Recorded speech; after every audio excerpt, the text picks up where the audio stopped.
मेंढपाळ धाईधाईने गेले आणि मरिया, योसेफ व गहाणाघरी ठेवलेले बाळही त्यांना सापडले. त्यांनी त्यांना पाहिल्यावर त्या बाळकाविषयी त्यांना जे कळवण्यात आले होते ते त्याने जाहीर केले.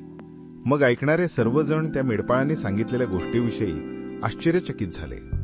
परंतु मरियेने या सर्व गोष्टींचे मनन करून त्या आपल्या अंतःकरणात ठेवल्या.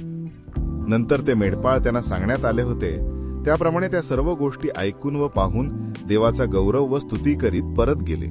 8वा दिवस म्हणजे सुंतेचा दिवस आल्यावर त्याचे नाव येशू ठेवण्यात आले. हे नाव तो उदरात संभवण्यापूर्वीच देवदूताने ठेवले होते. चिंतन. पवित्र मरिया ही देवाकडून निवडलेली अशी एक कुमारी आपल्या सर्वांची आई आहे. ती पवित्र ख्रिस्त सभेची माता आहे. म्हणून आज वर्षाच्या सुरुवातीलाच पवित्र ख्रिस्त सभेकडून मरियेला देवाची आई हा बहुमान देण्यात आला आहे. मरिया ही नेहमी शांत, निर्मळ, पवित्र आणि नम्रतेचं उदाहरण आहे. देवदूताने येशू बाळाच्या जन्माची घोषणा केल्यानंतर मेंढपाळ बेथलेहेमपर्यंत मरिया आणि योसेफ यांच्याकडे आले. त्यांनी बाळकास पाहून त्यांना जे कळविण्यात आले होते ते त्यांनी जाहीर केले. ऐकणाऱ्यांनी आश्चर्य व्यक्त केले, परंतु मरियाने सर्व गोष्टी मनन करून त्या आपल्या अंतःकरणात ठेवल्या. त्यामुळे आपल्याला मरियेच्या पवित्र आणि नम्रतेचं दर्शन घडते.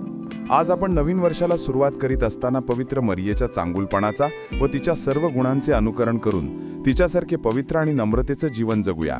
Happy new year brothers and sisters and my friends. Thank you watching video.